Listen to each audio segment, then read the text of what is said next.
Now, we would think that this is how his son is furious, but actually this is not why he's furious, that his dad is with a woman. He's furious for what is coming. This woman asks for a stocking, for a sock, right? For a pair of socks.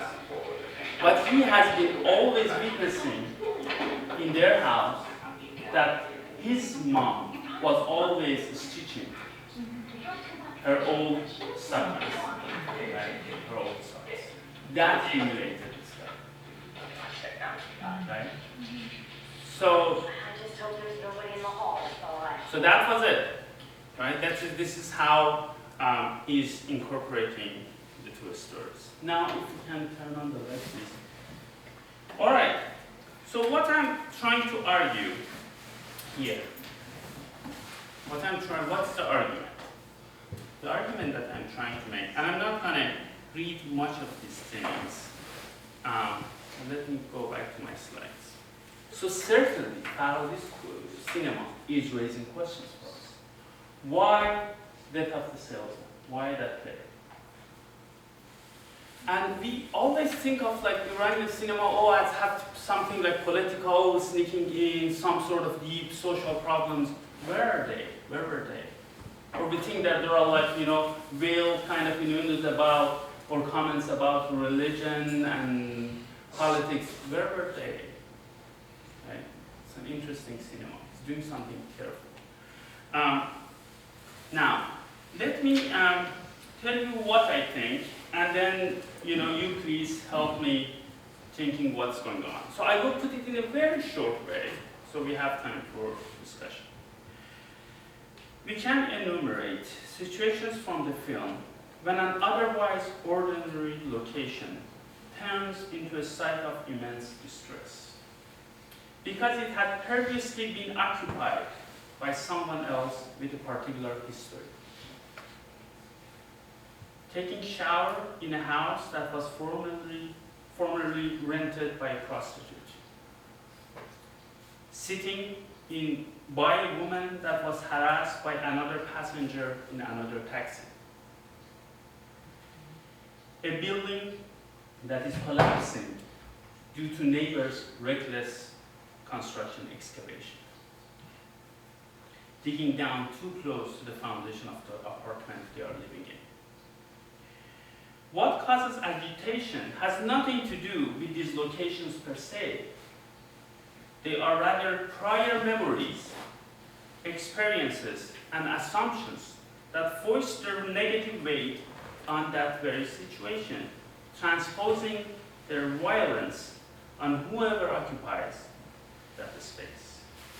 Put differently, individuals turn into subjects of violence, humiliation, revenge, etc., by circumstances that are spatial. What does it mean? If we think there is a building that is collapsing, right? The building, there is nothing wrong with that building. The neighbor is doing something, right? So the building is perfectly proper. Second, he sits in a chair. He hasn't done anything, but the chair carries the memory of another guy who has harassed this woman. Right? Third one, the bathroom. That woman is taking a shower in a bathroom that previously, again, carried the baggage of being inhabited by a prostitute. Right? So, and we can go on and on, but the point is that public space and private domain don't have clear boundaries here.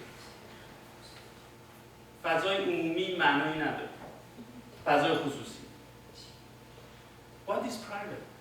Everybody is poking into each other's space. That's the problem that I'm trying to look at, right? It's a spatial problem. And then, why the story by Arthur Miller? This is your news. It says the story is linked to the death of a salesman by Arthur Miller. In the play, the flat is inhabited by a family and surrounded by the kind of tall buildings that were being built in New York at the time to replace the old ones that were being torn down. You remember what he said about the city? Right? What did he say about the city?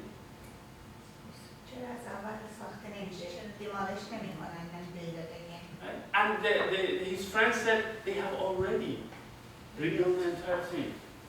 What that link also means. There is another link. Doesn't matter because you can't say, haven't they have already a revolution?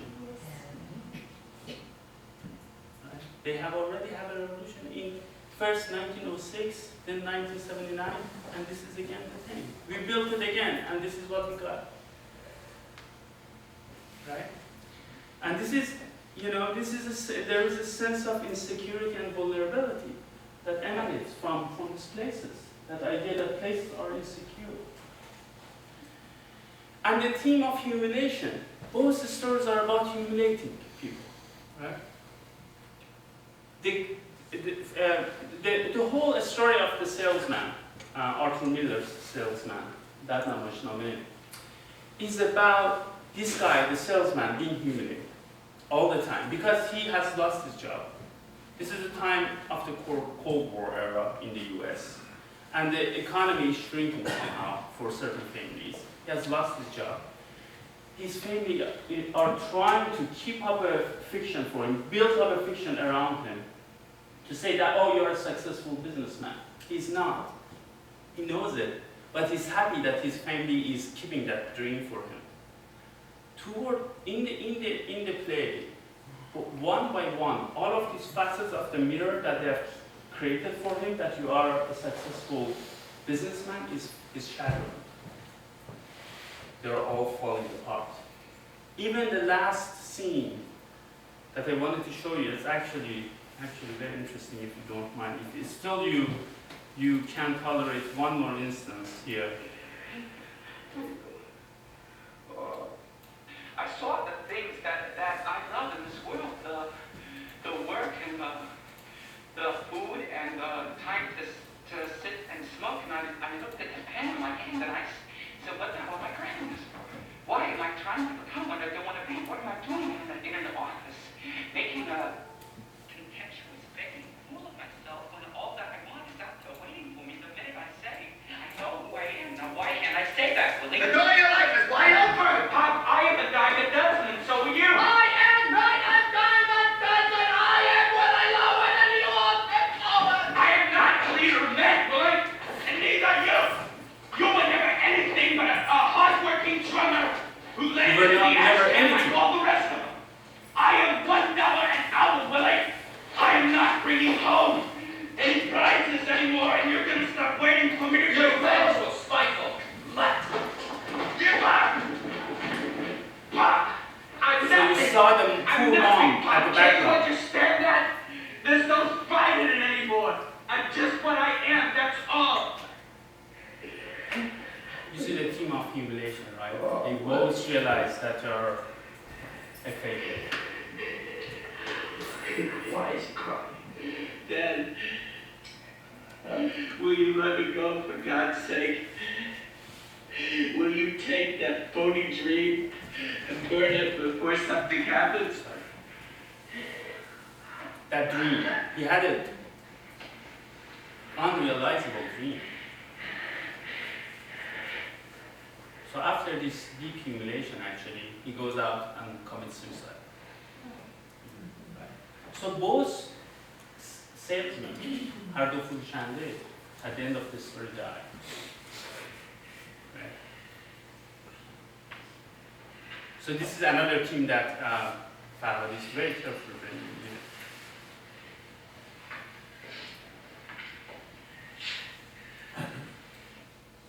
thousand behind it. It's all settled now. Oh, yeah. Still, she tries to keep one of those mirrors for him to create a facade of this dream. But he knows that everything is now at this point shattered. What I'm trying to argue is in Iranian society, the fiction is the other way around. You know, here the images are being kept by the family, by friends, for Willy. In Iranian society, everything there out there are actually kept as pure and clean as fiction. The minute that the turns of event go nasty, they all flip and show their nasty side. Right? So we have durug instead of fiction. This is unbelievable. So, I want to hear from you because I can't start reading these things and I think it might get boring. But one of the things, another thing that was just interesting is the idea of food. What was the reference there to food? What element can you talk about? Like that she didn't allow them to eat that food, yes? Because haram. Yeah, right. So can you say that it's religious or no, it's ethical? Religious. No, it's hard to say. I think it's hard to say.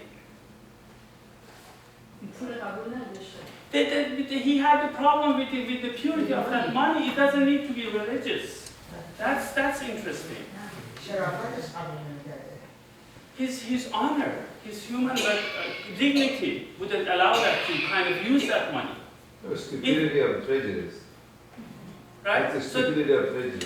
You can say, yeah, of course, but what I'm saying is that Farhadi is very careful to, first of all, not allowing political to sneak in. But he does. It's all there. But he's very careful that his films is not political, it's about human experience. Yes. In one point, I thought he was Christian. Because in one point in the movie, he went like that. So that was the focal point in the movie. So let's read. That's what That's a very good point. Let's see what he says. These are in one of his interviews. Asghar Farhadi said this beautiful sentence, and he's amazing. He's such a philosopher when he talks about it. Is it true? Is it? I didn't pick up on that.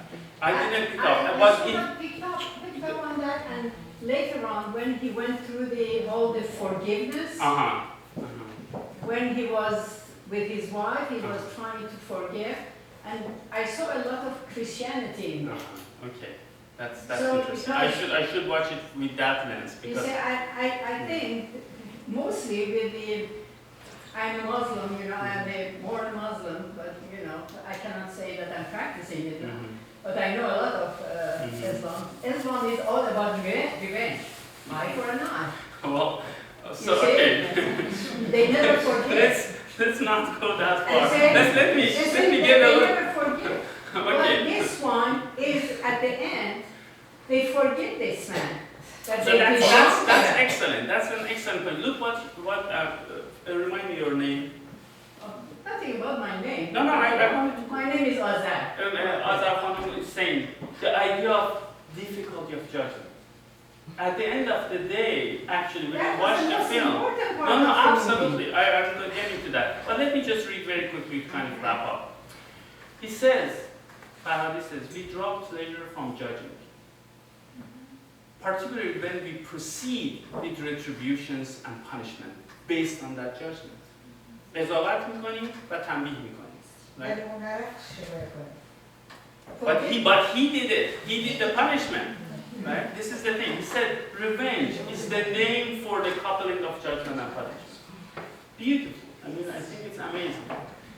ولی زنش می‌خواست که forgive بکنه. That's right. It says, look at the world. Look at what's happening between nation states. It's all about like this type of revenge, judging, and look at the ethnic cleansing, right?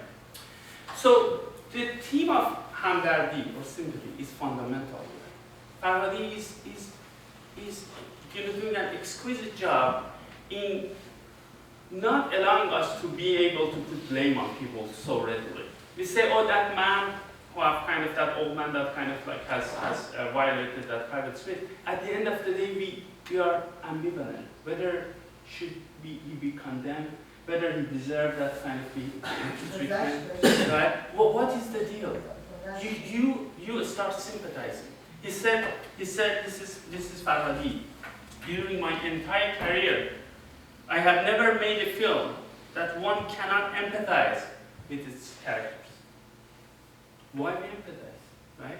He says, this is another beautiful thing. He says, look, my films are not Iranian films in a sense.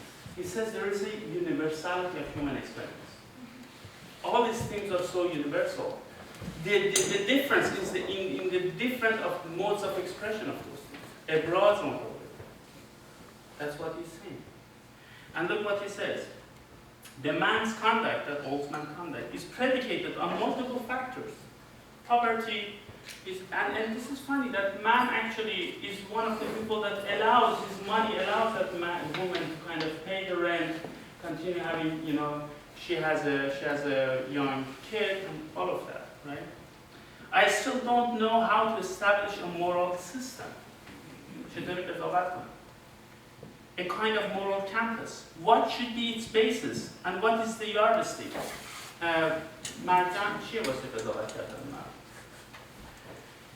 He says, is it religion? Is it law? Is it conscientious? Wujdan? How should I judge this? Which of these reign in the modern world? This is the primary question of all of my films. Right? So when I say what is political, it's really difficult to say. It's really difficult to say what was religious in this film. The task of religion. And then he says, yes, I prefer not to having any political statement, but look what he says. Through our family relations, we can immediately understand larger social problems. We can already see, I mean, if there was not such a grave class struggle, if that woman who now we call prostitute, was she really a prostitute? How she was paying for her rent? Right? We sympathize with all of the characters. That's the beauty of Farhadi's work. And I think what I'm doing here is to say these relationships are special. Meaning that I'm pointing to the moments that you can't say juxtapositions. کنار هم قرار گرفتن ها. Is important, right? It is something that is happening.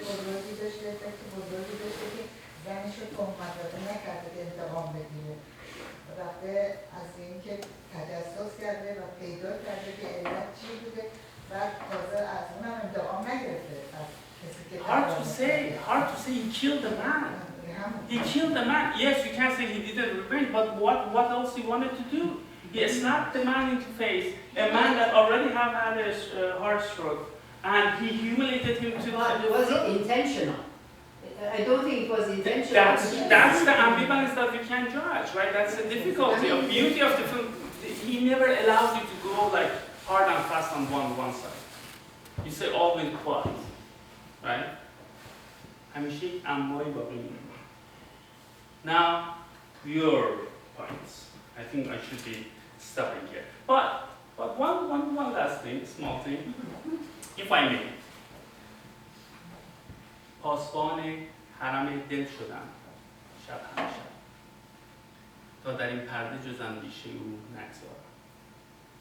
I translated in a very clumsy way, and I know that you have this poetry in us and you are expert on this. So apologies for my crude translation, and I see that smiles, laughter all over the place, but I had become the guardian of the sanctuary of heart, night, all nights.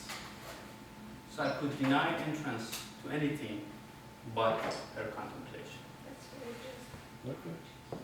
So the point here, I think, is that this haram, which is harem and harim and haram, are etymologically the same. جامعه ما حریم نداره. That's my point. Thank you.